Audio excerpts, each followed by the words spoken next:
नमस्कार और the deep dive में आपका स्वागत है।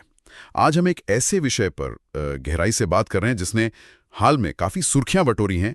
लद्दाख में जो विरोध प्रदर्शन चल रहे हैं और सोनम वांगचुक की गिरफ्तारी। हमारे पास कई तरह के स्रोत हैं, न्यूज़ रिपोर्ट्स हैं, सरकारी बयान हैं, कार्यकर्ताओं की बातें हैं और हमारा मकसद यही है कि इन सब को मिलाकर समझें कि आखिर लद्दाख में हो क्या रहा है। बिल्कुल।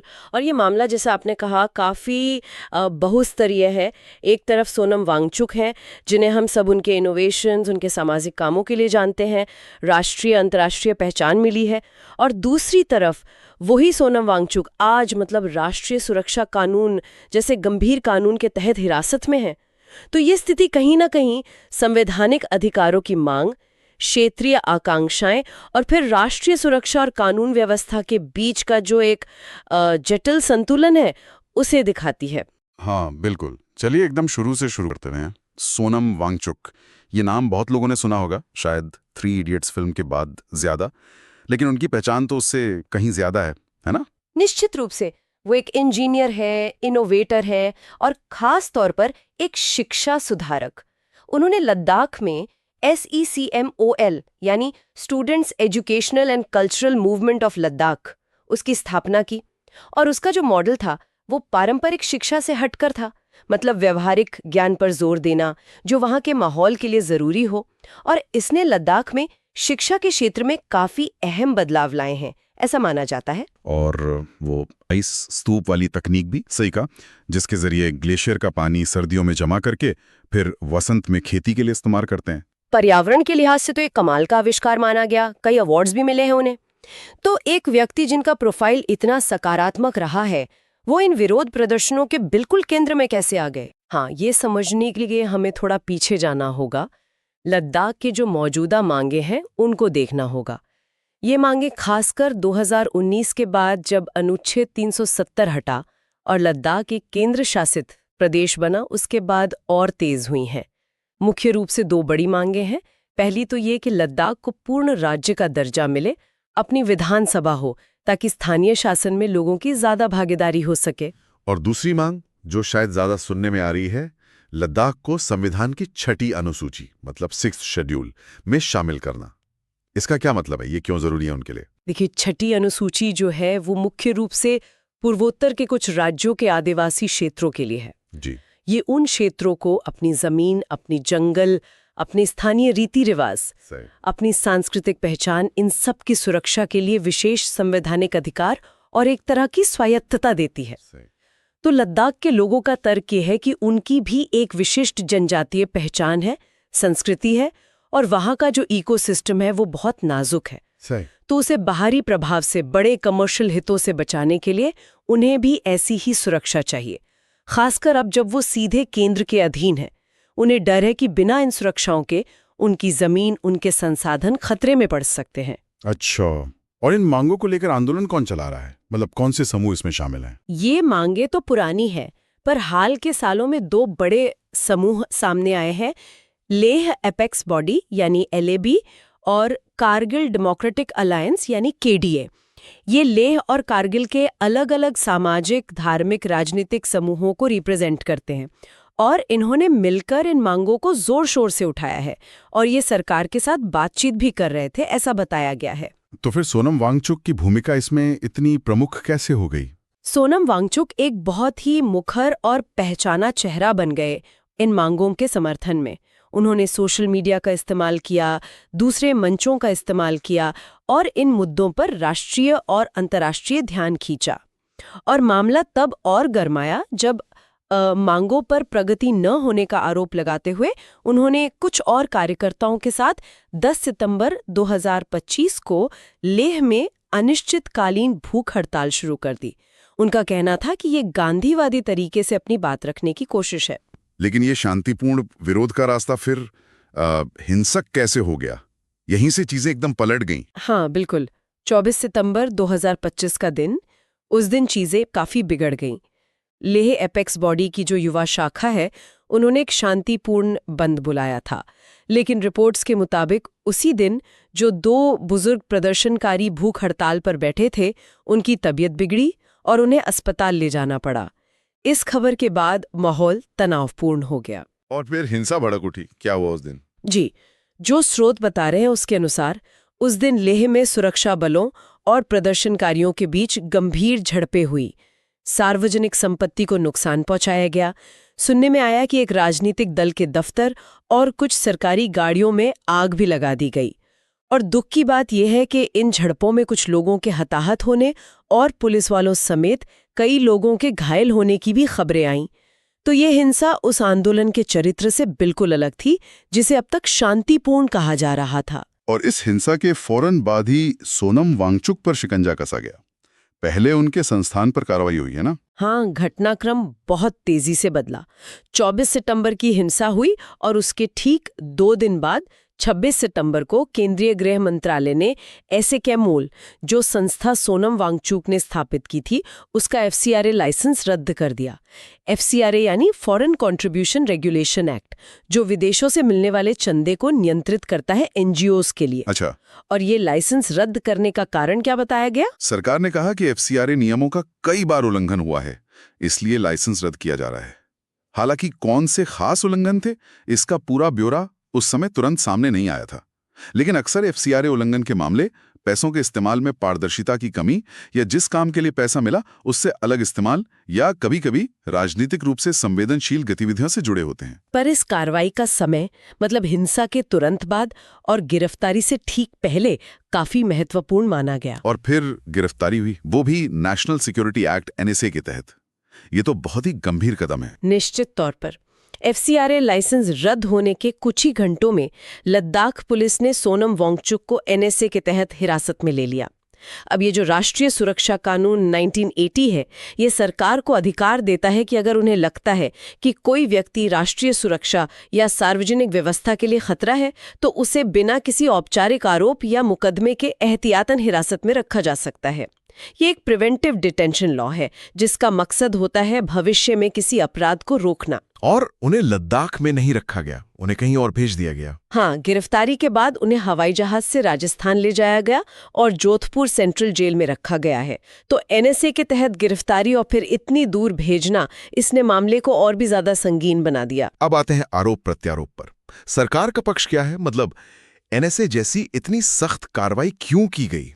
क्या तर्क दे रही है सरकार? सरकारी पक्ष, जिसमें गृह मंत्रालय और लद्दाख के डीजीपी के बयान शामिल हैं, उनका मुख्य आरोप यही है कि सोनम वांगचुक ने 24 सितंबर को जो हिंसा हुई उसे भड़काने में भूमिका निभाई।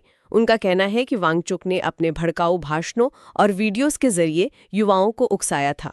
भड़काऊ भाषण? हाँ। क्या इसका कोई उदाहरण दिया गया है स्रोतों में कि किस तरह की बातें कहीं? हाँ, सरकारी अधिकारियों ने कुछ खास बातों का जिक्र किया है जो वांगचुक ने कथित तौर पर कही थीं। आरोप है कि उन्होंने अपने भाषणों में अरब स्प्रिंग स्टाइल के विरोध और नेपाल के जेनजेड विरोध का हवाला दिया। और सरकार का मानना है कि इस तरह की तुलनाओं से भीड़ हिंसक कार्रवाई के लिए प्रेरित हुई, मतलब युवाओं को मौजूदा व्यवस्था के खिलाफ भड़काया गया। अच्छा, इसके अलावा और क्या आरोप लगाए गए हैं? डीजीपी ने एक और गंभीर बात कही है कि इस मामले में एक संभावित पाकिस्तान लिंक की भी जांच चल रही है। उन्होंने कहा कि वांगचुक के कथित संपर्क में रहा एक पाकिस्तानी खुफिया ऑपरेटिव हाल ही में गिरफ्तार हुआ है। हालांकि इस लिंक के बारे में और ज्यादा जानकारी नहीं दी गई है। और साथ ही एफसीआरए उल्लंघन का मामला भी गिरफ्तारी के साथ जोड़ा जा रहा है। सरकार बातचीत की प्रक्रिया के बारे में क्या कह रही है? क्या बातचीत बंद हो गई थी? नहीं, सरकार का कहना है कि लद्दाख के समूहों यानी एलएबी और केडीए के साथ बातचीत के लिए एक हाई पावर्ड कमेटी बनाई गई थी और बातचीत चल भी रही थी। लेकिन उनका आरोप है कि कुछ राजनीति से प्रेरित व्यक्ति, इशारा शायद वांगचुक की तरफ था, वो इस बातचीत की प्रक्रिया को तोड़फोड़ करने की कोशिश कर रहे थे। लद्दाख के उपराज्यपाल ने भी इसे एक साजिश कहा कि युवाओं को बाहरी आंदोलनों की मिसालें देकर उकसाया गया है।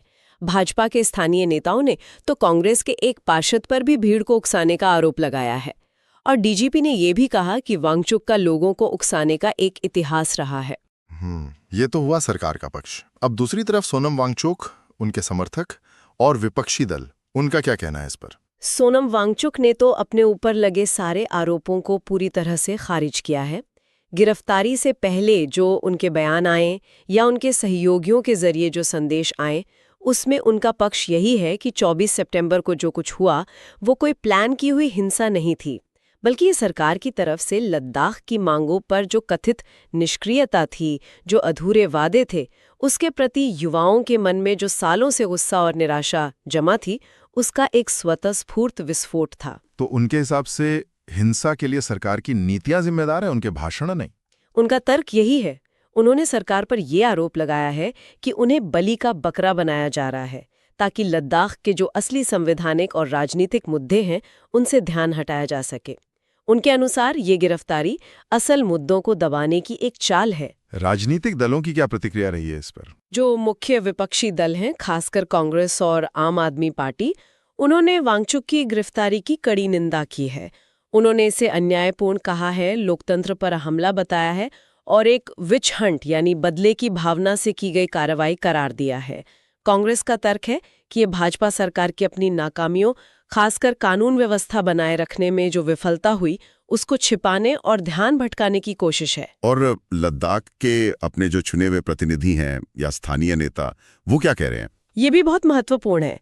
लद्दाख से जो निर्दलीय लोकसभा सांसद हैं, मोहम्मद हनीफा, उन्होंने भी सरकारी दावों पर सवाल उठाए हैं। उन्होंने सार्वजनिक तौर पर पूछा है कि अगर वांगचुक ने हिंसा भड़काई थी तो इसका कोई ठोस सबूत क्या है।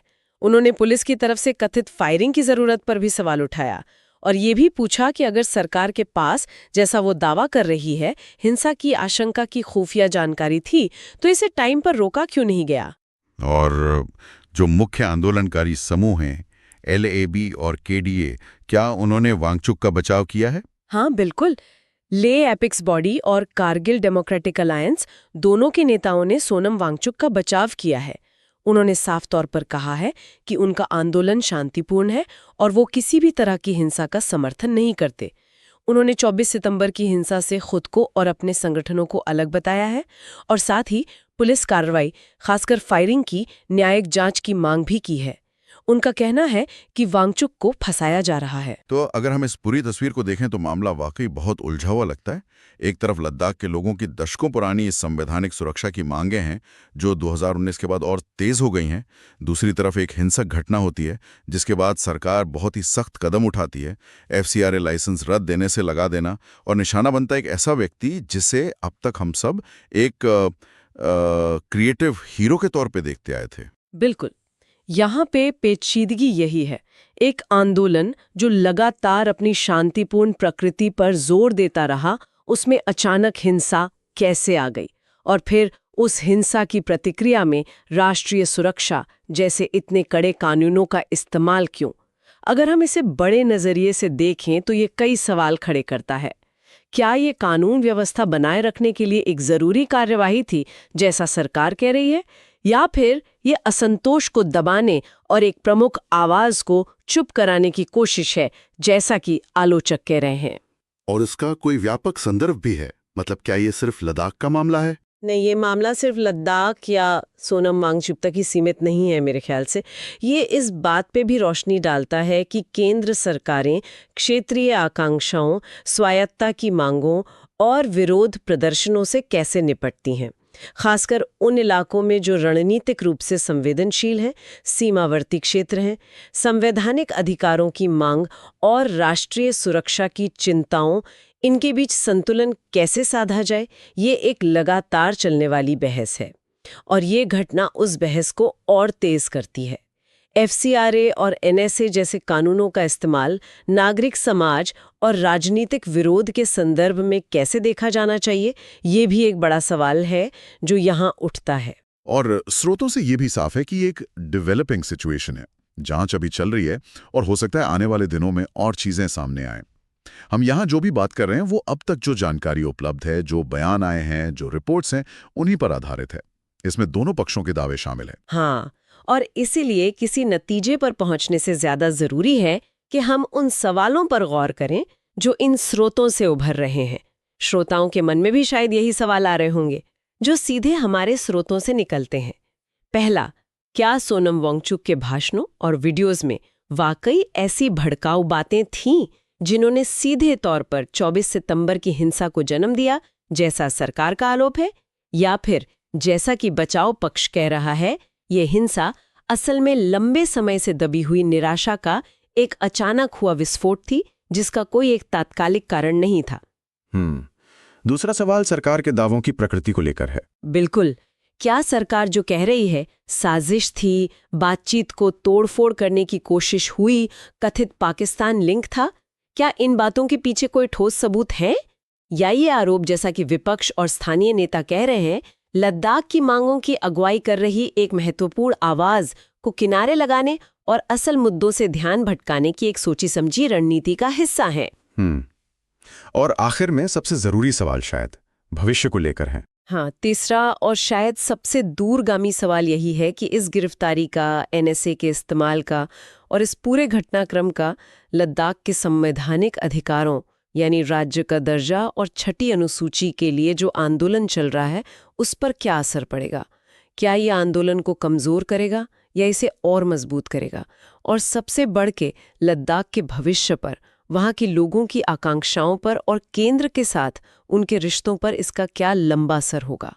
ये सवाल सिर्फ अकादमिक नहीं है। इनके जवाब लद्दाख के भविष्य और शायद भारत के संघीय ढांचे के लिए भी मायने रखते हैं। आज हमने कोशिश की कि सोनम वांगचुक और लद्दाख विरोध से जुड़े अलग अलग पहलू, तथ्य और नजरिए आपके सामने रखें, जैसा कि हमारे स्रोतों में दर्ज है। उम्मीद है ये बातचीत आपको इस जटिल मुद्दे को समझने में कुछ मदद करेगी। सोचने के लिए यकीनन बहुत कुछ है।